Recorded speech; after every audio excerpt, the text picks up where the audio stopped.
Хаосот со личните документи во режија на власта на СДСМ и ДУИ е терористичко загрозување на уставниот поредок, предупредува поранешниот пратеник Илија Димовски.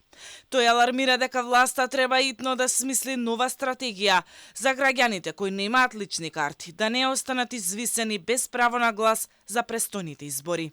Димовски препознава смислено сценарио во режија на власта во обид да ги спречи граѓаните да излезат и да гласаат на претседателските и парламентарните избори. Уставот им гарантира право на глас на сите граѓани на државата. И тука нема можност со било каков акт понизок од Уставот да се одзима тоа право кое што Уставот го гарантира прецизно и јасно.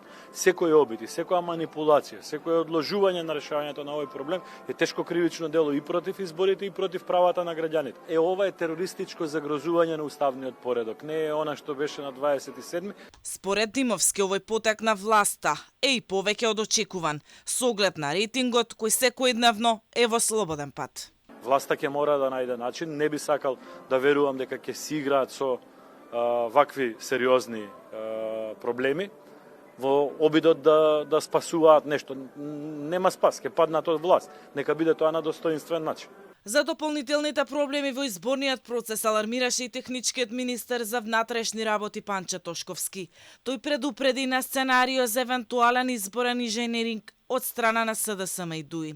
Дополнително, освен проблемот со личните карти, е тоа што се уште не е формиран оперативниот штаб за изборите, како обврска на директорот на БЈБ Сашо Тасевски.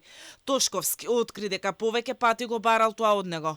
Последен пат со назнака веднаш, на 27 февруари, но се уште нема одговор. И народниот правобранител алармираше дека владата треба што поскоро да излезе во пресрет на граѓаните кои немаат валидни лични документи за да има фер изборен процес.